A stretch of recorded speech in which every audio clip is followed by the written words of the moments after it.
Ukraine's civil society groups have just finished filling their asset declarations for the first time after the government introduced controversial legislation.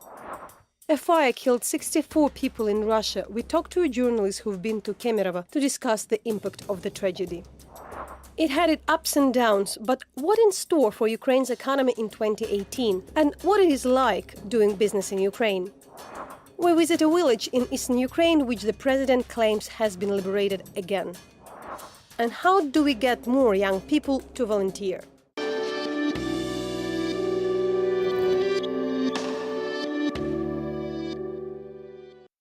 April 1st is a deadline for the Ukrainian civil servants and politicians to file their asset declaration. According to the new law, anti-corruption activists and international members of the supervisory boards of state-owned enterprises are among those who have to go through this burdensome process intended to hold the government officials accountable. Such practices for civil society sectors don't exist in the West. Over the past year, President Poroshenko promised to cancel this law several times, but has failed to do so. So we have with us Sasha Drik, the head of the Declarations Under Control Civil Watchdog, and Oleksandr Kalitenko, senior analyst at Transparency International Ukraine, to make sense of this and understand what we do next with this. Hi, welcome you in the studio. So what it all means, in the end, what does it mean that the law had been cancelled? And we all, I understand, declared our assets.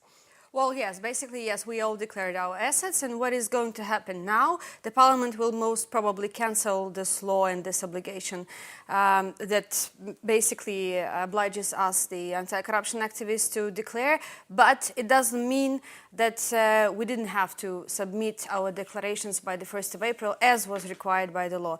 Basically, the situation that we have faced now is that nearly half of the entire country can be subject to prosecution for not filing or filing some incorrect information that was not even possible to file in this declaration because of this law. And basically what this means is that the parliament and the president, who promised to cancel the law but what never happened, is basically going after the civil society and specifically the anti-corruption activists. This is what is happening, and this is what this law is about. Alexandra, there couldn't be more appeals from foreign organizations, donors, international organizations like Transparency International, and all high-level politicians dealing with Ukraine, like the EU Commissioner Hahn, who kind of demanded to cancel the law. How we can read the fact that it had never been done within this year? Actually, this is the issue that Ukrainian government and Ukrainian power authority demonstrated. We saw the latest statement from our European partners, for example, about the verification process of declaration, because what should happen next, the verification of these declarations. And we saw the statement that NACP invited experts to analyze this process of verification and to issue some recommendation how to improve these business processes made by NACP. And then we saw that almost nothing of these recommendations could implemented by the NACP. NACP just failed to do so. And Alexandra, and the question to both of you, what you do next? Have you declared your assets and the members of your organization, as there is also discussion that this law is discriminatory? There would be an organization which will sue the government or something. And there was a question like, among the activists, should we follow the law which by the principle is discriminatory? I know there was kind of the debate. What is your point? And there was an extensive debate actually between the anti-corruption NGOs and anti-corruption activists whether to declare or not. The decision that has been taken is that basically every person has to decide for himself. And obviously we cannot tell those who work for our organizations either to declare or not, because there is no unanimous position as of now. But what we can do, we can appeal that this obligation is not constitutional, which was the case from the very beginning. And this is why we have prepared a constitutional appeal to the Constitutional Court of Ukraine and asking the court to rule these provisions not constitutional. This is what should be done, and this is what we as a civil society are going to do. Obviously, while the Constitutional Court is or will be considering this appeal, the law will still be in action. And given the situation with the Constitutional Court of Ukraine, it might take years. We have to understand this. It doesn't mean, though, that we don't have to do it, because we understand that this is, we need to obey the law, and this is what the law says. We need to file this appeal and ask for the Constitutional Court to rule it not constitutional, because it does violate a certain number of provisions of the Constitution of Ukraine.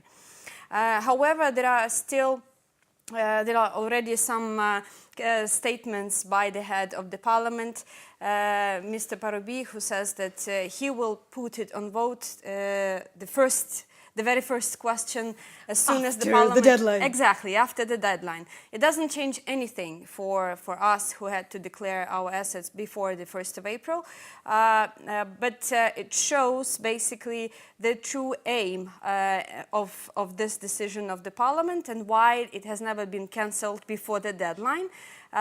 Basically, we say that it's the SBU, the Security Service of Ukraine, who will now collect this database of all activists, so that it makes it easier for them to go after the specific particular activists after this deadline.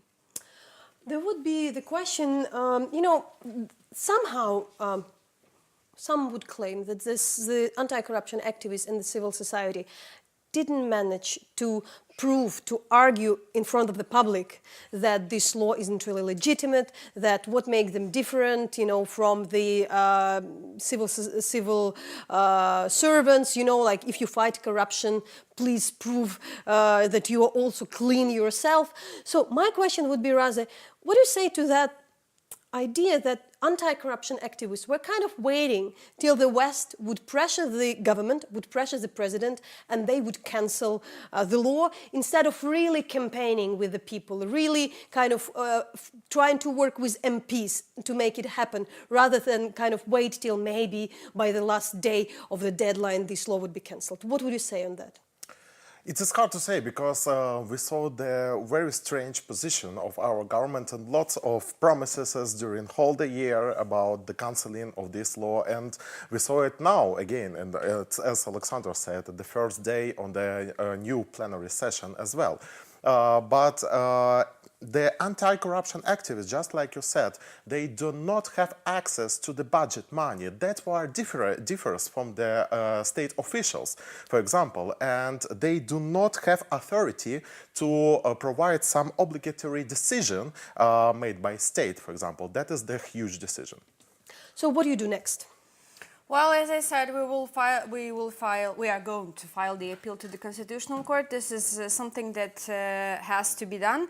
But what is more important about this declaration and this obligation is that, and why we did not pay that much attention to this issue, as you said, basically it takes a lot of time and energy to do something that we do on a daily basis, when trying to protect the legislation, when trying to force the anti-corruption institution to work, and all what has been happening with the attacks on anti-corruption civil society, and what is going to follow probably is that we will be forced to spend 80% of our time trying to defend ourselves instead of doing our job. I mean, doing what we have created our NGOs for fighting against corruption. And this was the aim of this legislation, and this is what is probably going to happen after the deadline. So what we have to do now is to basically make sure that we don't distract ourselves from doing what we have been doing all this time, fighting against corruption and pressing fighting against corruption in the parliament, in the government and law enforcement. Have you heard about the cases when some of the members of the boards had moved, had left their organization or something? What kind of complication this already had made? Timofey Milovanov already posted on the Facebook. The head of the Kiev... the head of Kiev School of Economics. School of Economics, yeah. Yes, and this is the huge problem because this is not So about... he posted what? That the... he posted that some board members are forced to actually decline their position, and this is not about only anti-corruption activists. This is also about the internationals, non-residents in the boards of the state, for example, state enterprises, because there are no English form, for example, in the register to fill it. There are no further explanation made by NACP, for example, how to get electronic digital signature to submit this e-declaration for them. And there are lots of obligations that that should not apply to the non-residents because they are not citizens even of Ukraine. I should also say that we at Hromadske are eligible for this law. It could be discussed, but as well, 40 members of the team, the general gathering members, the supervisory board, all kind of boards had to declare because we had one of the projects connected to journalistic investigation. That's much as you, that is enough to be sometimes subjected to this law, though there is a discussion between the lawyers. And yes, it takes a lot of time of our team, and instead of doing the investigations, we exactly were busy with all that things, though we declare it during all the kind of the documents we send to our donors and the audience. So thanks a lot for this. We will follow the story. We won't let it be forgotten. That was Sasha Drik, who is representing the Declaration Under Control Civic Watchdog, and Oleksandr Kalitenko, who is a senior analyst at Transparency International Ukraine. And I'll be back in a second.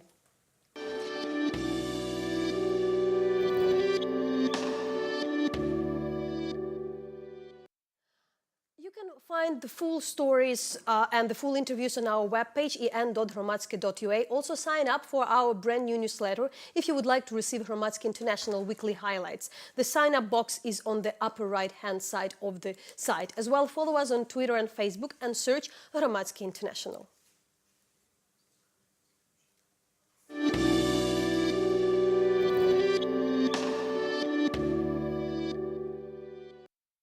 64 people, including 41 kids, had died after a deadly fire broke out at the Winter Cherry shopping mall in the Siberian city of Kemerovo. Thousands swept the streets of Kemerovo to demand answers from their local government, who is responsible for the tragedy. Alice Bota, a journalist at Die Zeit, spent a week in Kemerovo and talked to my colleague Natalie Vichro on the impact of this tragedy on the country. That's what we would like you to watch now.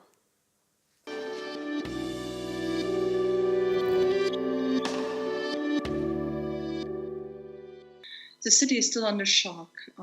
People are coming to the Morningside right next to the shopping mall, which is called Winter Cherry and has burned down almost completely. They are laying down flowers, children's toys, because many, many children are among the victims. Balloons. I saw men walking the streets sobbing. You feel the despair, but it's not that much that you have the feeling anger is in there. It's rather feeling of numbness. We had a demonstration on Tuesday. I think it was the first demonstration in the history of Kemerovo. It's not a city that is known for political activity. It's rather a passive coal mining city in the Kuzbas. And over 3,000 people came out on the streets and demanded for answers.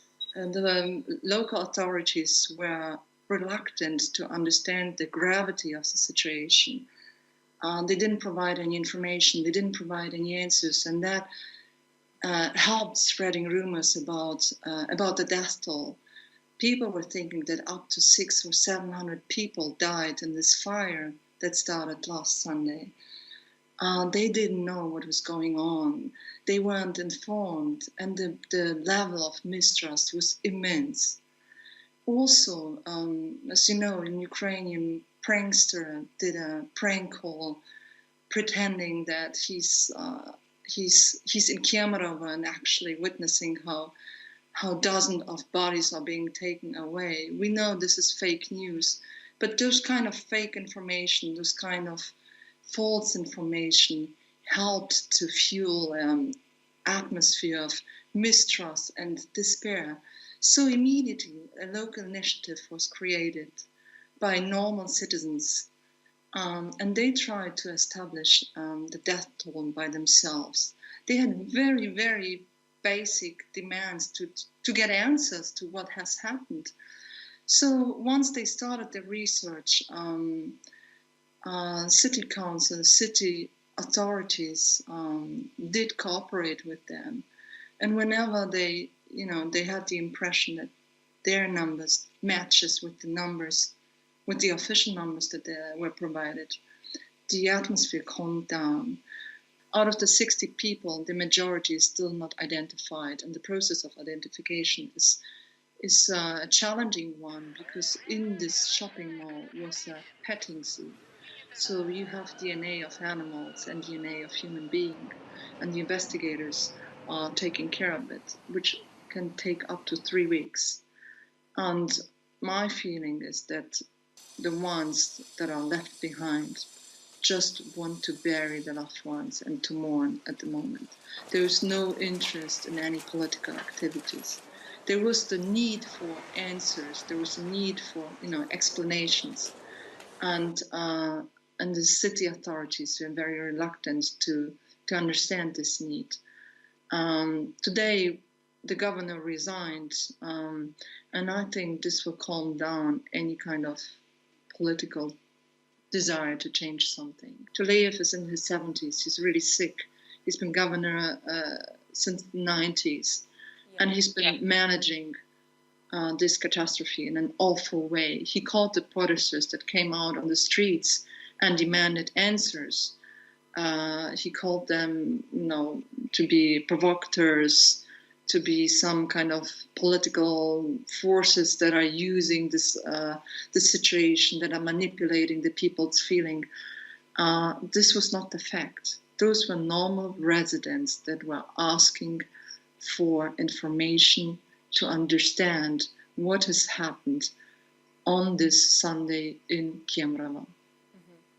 And as you mentioned, there were plans, the governor had plans to resign before today. Do you think his resignation just comes as a timely opportunity to calm the people? Or do you feel that there is a sense that the government is actually taking responsibility? My feeling was that Tuleyev was supposed to leave office right after the presidential elections, and the Kremlin seemed to hold on to him, so nobody would get the impression that they are giving in to people's demands. But eventually, I think they did understand that there's no way to continue like nothing has happened, and that has led to the resignation of Tuleyev. I do not believe that this will change in any way the political situation in Kemerovo in general.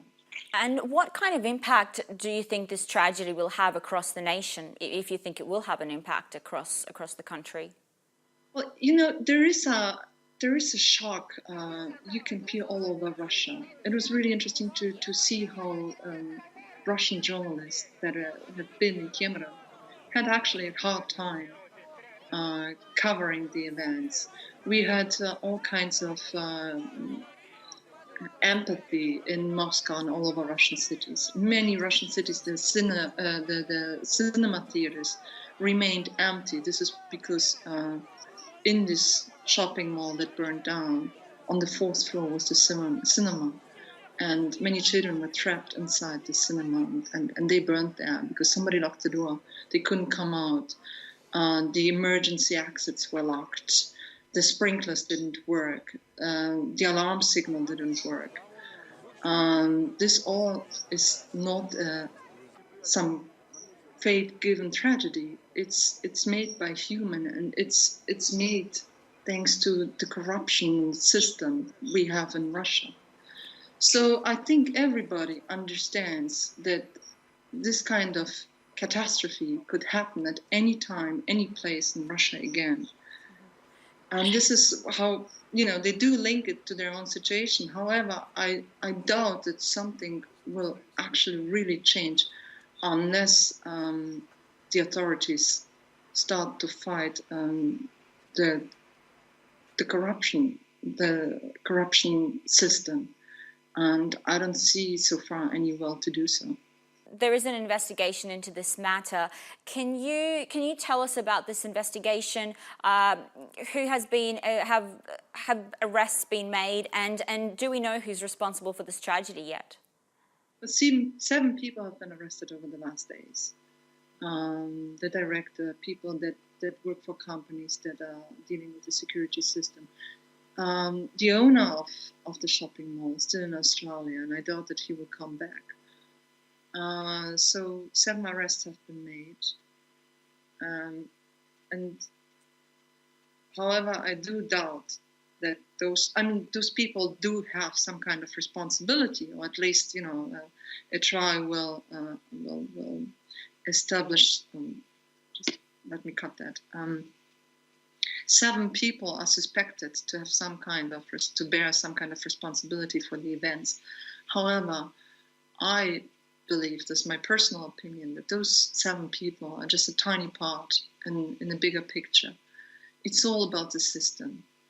The corruption is endemic, especially in the construction business. And unless the authorities do not decide to struggle with that, to fight that, nothing will change. Russia is the country in Europe with the biggest death toll when it comes to fire. It's almost on one level with Zimbabwe. You won't change that unless you fight the corruption.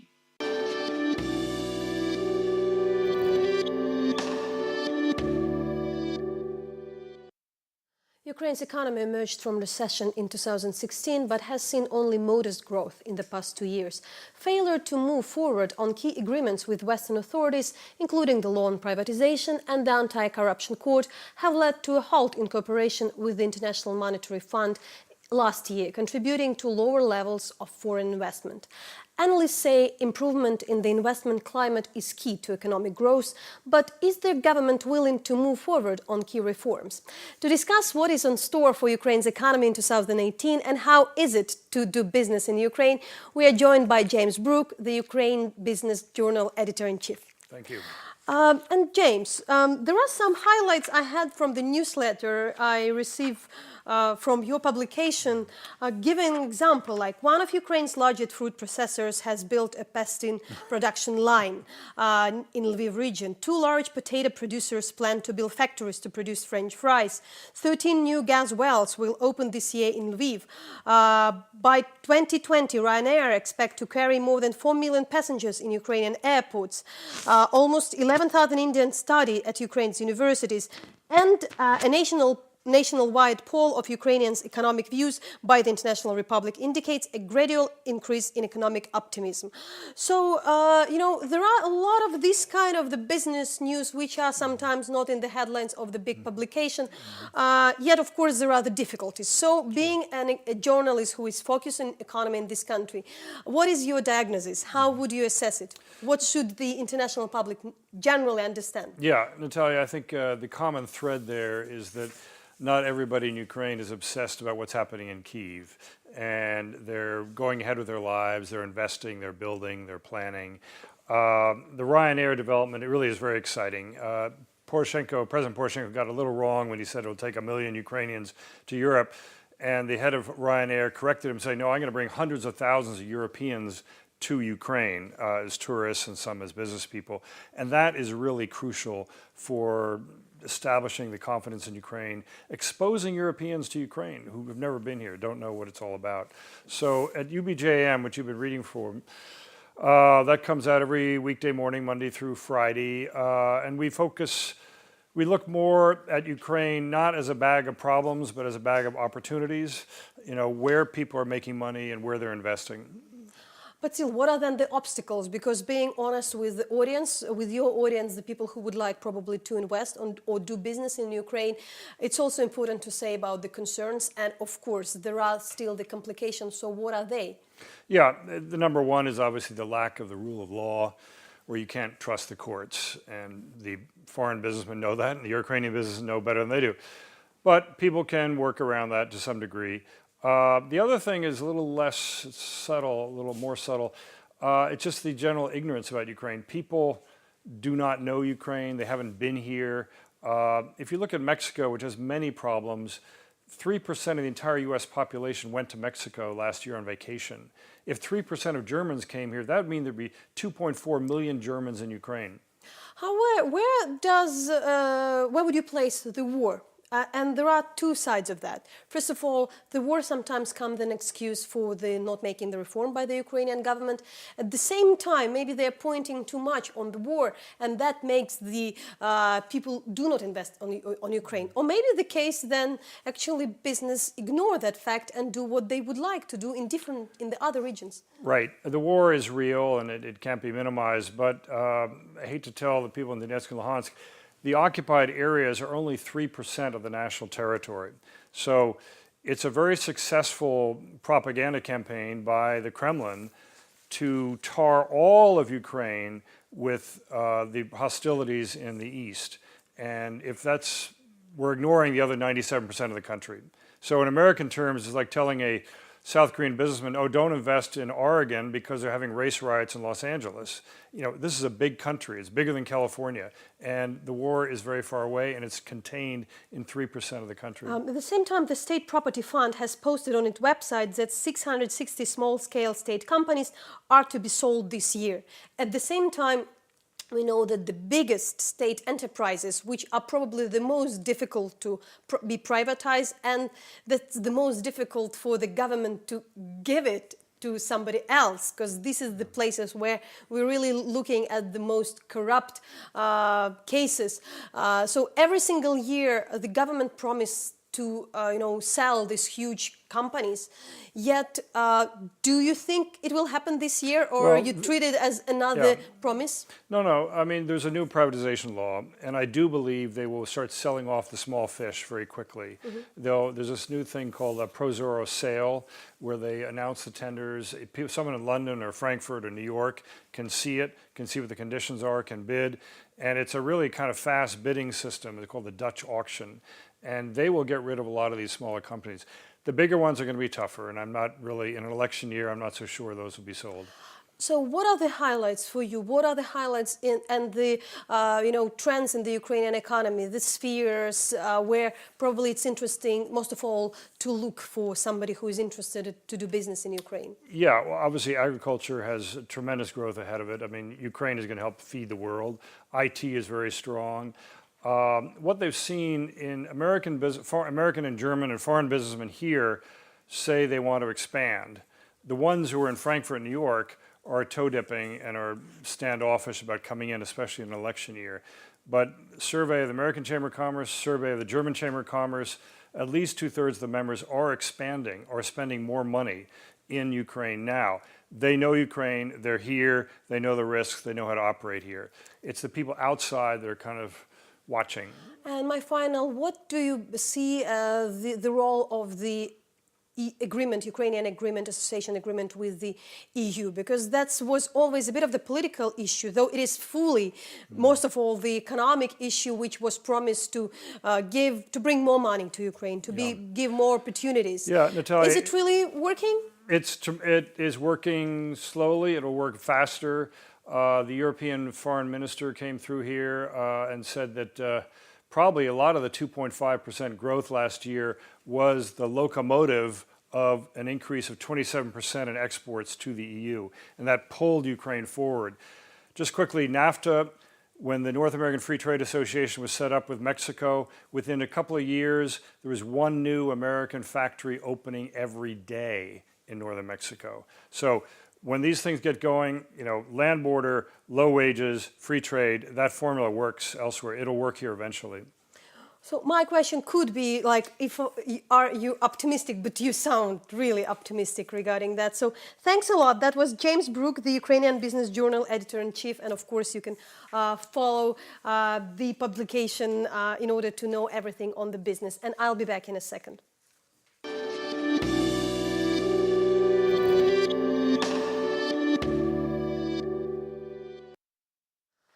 Liberated twice, Katerinivka in Ukraine's war-torn Luhansk region has been declared back under Ukraine's control twice. The first time was in 2015, right after the Minsk agreement was signed. It was announced that the Ukrainian armed forces had taken control of the village. Then, this February, the Ukrainian president, accompanied by journalists, all of a sudden went to Katerinivka and declared the town has been freed again, while we knew at Hromadske that village has been under government control for the last couple of years, yet had been abandoned by the authorities. So my colleagues traveled to Katerinivka to see whether the residents feel liberated and what's life there is like.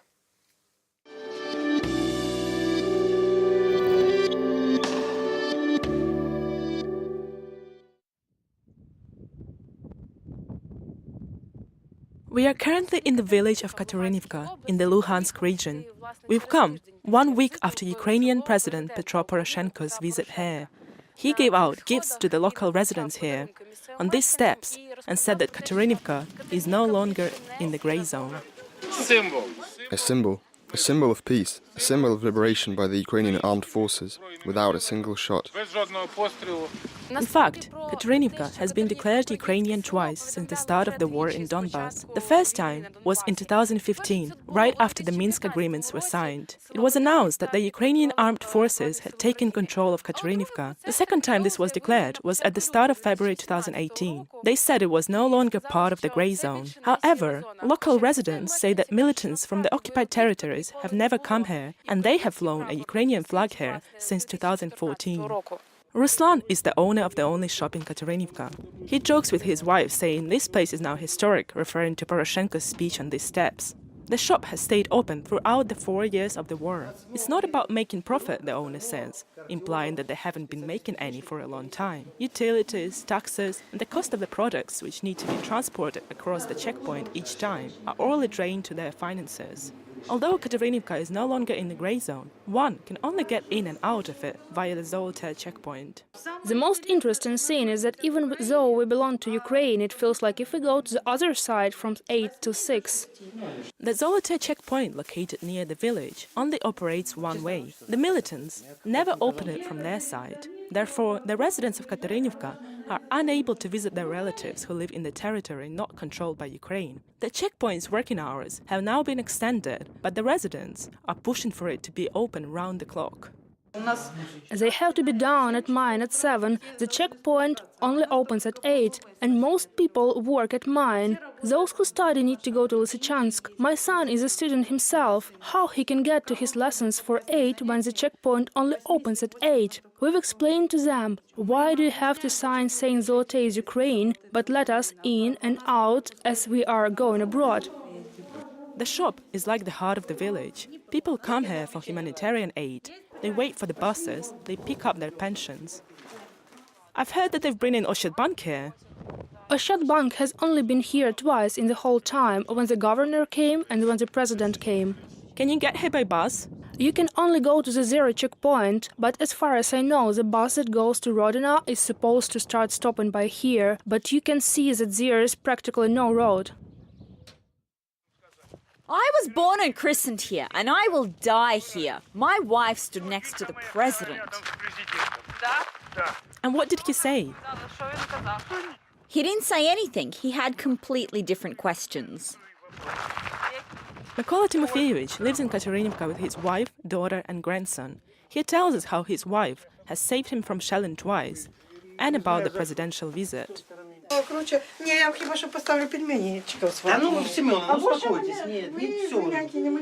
Hanna Semenyevna wanted to tell the president about her problems, but she shied away from doing so. Now she talks about them to Hromadske. Medication is too expensive, and it's too far to go to get them. I'm a diabetic, I have to check my sugar levels, I need to go to Popasna to do that, then I need to pick it up, then I need to go to the doctor to get the discount note for the medication, but I have to spend so much money, it takes so much time for me to get there, and the roads are so bad. The coal, which is given to the families of former mines, does not burn very well and doesn't heat up. There is no firewood. Mykola Timofeyevich bought the neighboring house just to dismantle it for firewood. Because we are surrounded by minefields, therefore we can't plant anything, and coal, we have coal, we work for everything, but the kind of haulage is there here. The trucks break down, there is no cars, there's something else breaks, we can't drive here at all. There is no official local government in Kateryniivka, only the officers from the civil-military cooperation, who are the intermediaries between the residents of Kateryniivka and the regional administration. On the 27th, the doctors will come. That's a cardiologist, an ophthalmologist, an ultrasound specialist and a surgeon. Their task will be firstly to look at the medical centre with Luda and see which repairs need to be made, and they will see people here. The village has not had a chairman since 2014, and Zolote does not have a mayor either. In 2016, the president issued a decree on the creation of a civil-military administration in these two residential areas, but everyone just forgot about it. We're really counting on it. We really hope that soon the head of the civil-military administration will be appointed. This is the fourth person in a row they have tried to appoint, and it is a painful issue. We're really counting on the fact that someone will come soon. Did the president say why he came here? Probably just to visit, to see Kateryniivka and how we live here. Tell me, do you like presents? Yes. You will see yourself on the television tonight. You'll see yourself with your mum, and you with your dad. Is that okay? And you'll be with the president. We are friends now, right? The mother of this little boy Maxim, who befriended the president, says that her son does not go to the kindergarten yet. For that, she would have to travel with the 4-year-old child 7 kilometers. We are getting vaccinations, we are going to Stahanovets to the village. I tell them which vaccinations they need to get done and when, and then they go and do them. The doctor comes from the Carbonite settlement and we get the vaccinations and they see us. At the medical center in Kateryniivka, they check blood pressure and temperature. The only medication here is that which the international organizations bring. I have 2 people who need insulin. They go to Popasna to get it. And is Popasna easy to get to? It's impossible to get it.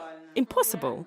Of course. You have to cross the checkpoint? Of course. It's before that we could. At the end of the village here, 15 minutes, you're already in Popasna, but now we have to go around in a circle. How long was it that we've been driving for? Like an hour and a half? 500 hryvnias in a car. Without medication and transport, without their ability to visit their relatives in neighboring occupied Pervomaisk, it is surrounded by checkpoints and shootings are to be expected here. The residents do not feel like they have been liberated twice. Instead, they just want people to finally remember that they exist and for the war to end. We're not going to put up with this grey area. There is no grey area here. Look, over there, that's our flag.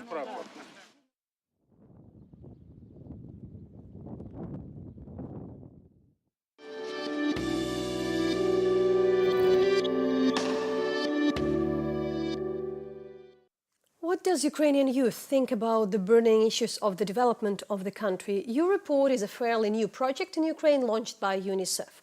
Its goal is to encourage youngsters to speak out on the development issues, children's rights.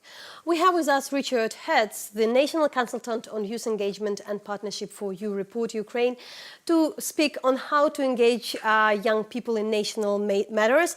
And first of all, what are the issues you are working, first of all? What new we learned from the Ukrainian youth thanks to your project?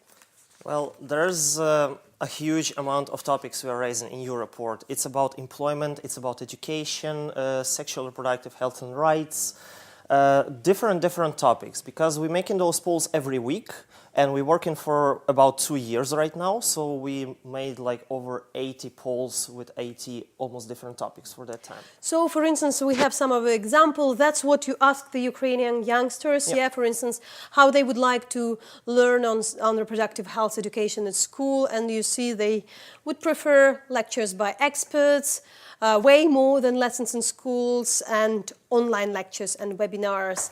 The second thing we can also show, it's about the gender equality. I think it's indeed interesting, which we speak about the young generation. So we're speaking that the gender equality by today's Ukrainian youth, for majority, it's equal career opportunities, yeah, equal pay. What else? So the evenly distributed housework and the no classes for boys and for girls. And I would like to bring the third graph it's on how people share the financial responsibilities with your partners. We are reminding this about the Ukrainian youth. So males, the guys say that up to 77% of them they would like to share, and 70% of females. So it looks optimistic. So what we learned from what you've figured out within these years about the Ukrainian youth? Well, for example, can I have the slide with sexual reproductive health Okay, rights? yeah, let's go back to the first one. This poll was made with our friends NGO Synergizer. They were asking about, those topics, and what they done, they used this data to lobby one very important topic. They went to Ministry of Education and Ministry of Health, and with actually their strong push and this data, they made the changes in a curriculum. So from this year, sexual reproductive health at schools as a subject will be not from 9th grade but from the 8th grade, and there will be more hours which will be dedicated to this subject. What are the other things of that kind? Because that's exactly, and how welcoming is the government with your data? Actually very welcoming, because we have a steering committee which is based on the Ministry of Youth and Sports, and we have on this steering committee a lot of representatives from different ministries, ministries of internal affairs, of health, education, many of them. And actually every 3 months they would like to give their topic for us to ask young people about something, because this data helps them to shape their work according to what young people are actually wanted to have. So how are the polls made? Once in 3 months the steering committee is collecting, and they given some ideas about the polls. Also, non-governmental organizations can also suggest some topic for the poll. After that, our sociologists are shaping them, make them nice. And after that, we have a youth committee, which is actually like 25-30 young people who look at those polls and looking, are they really understandable? And if they're like interesting, because we are still a youth project. And so what are the most important things we learned besides what we already discussed? Well, beside of that, there was a topic, for example, about cybersecurity. We learned that about 30% of young people actually contacted with strangers on the internet. It was during the topic of blue whales, the suicide game on internet. We made a lot of researches on free time of young people, what they're doing on their free time. We learned a lot about employment and education, like most interesting topics. But we are not just collecting data just to collect it and just to have it, but we make it for change. And here, this is a perfect example of change. Any other example? For example, also are exactly now the issues you're trying to lobby with the government? I don't have this infographic here, but for example, to remember the topic I was talking about the blue whale, the suicide game. There is a non-governmental organization, Lestrada, which gives they provide services for young people who would like to commit a suicide, and they call into the hotline to ask experts for help. And this data help them, for example, to shape their services, etc., etc. Can you generally compare the Ukrainian youth to their, Other to the countries? teenagers in the other countries in Europe? Is there anything specific? Yeah, there is specific things. For example, Europort is a worldwide project. So we have about 43 countries around the world. Ukraine was first in Europe in 2016. And yes, we have 57,000 of respondents, but every week about 15,000 responding, like for sure. So we have about 30% of response rate. In other countries, the response rate is much more lower, for example, from 1 to 10% maximum, even though they have more people. But in the content, in what they say, it's in the more content, or less a lot of very interesting ideas. Those polls are not just 1, 2, 3. A young person can express their own opinion, and we will read it. And there's actually a lot of interesting things. We have a lot of things when young people are reporting about something, but we didn't even meant to ask. A lot of things which helps us to, for example, understand that there are some stereotypes among young people. For example, this poll, which is next about the equality of men and women, 17% of girls, for example, said that the men should actually financially support the family. So we see that there is a small amount of young people from 14 to 35 years old who actually have this stereotype. Okay, so thanks a lot and congratulations with your good job. It's interesting to follow, especially for those who would like to know Ukraine. So that was Richard Hertz from the National Consultant. He's the National Consultant on the Youth Engagement and Partnership for You Report Ukraine. And I'll be back in a second.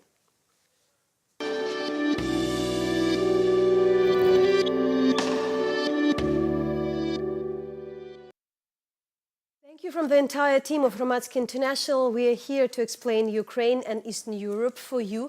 And go to our webpage en.hromadske.ua where you find full version of our interviews and reports. Follow us on Twitter and Facebook, and we are there 24/7 for you. And with this, I say goodbye.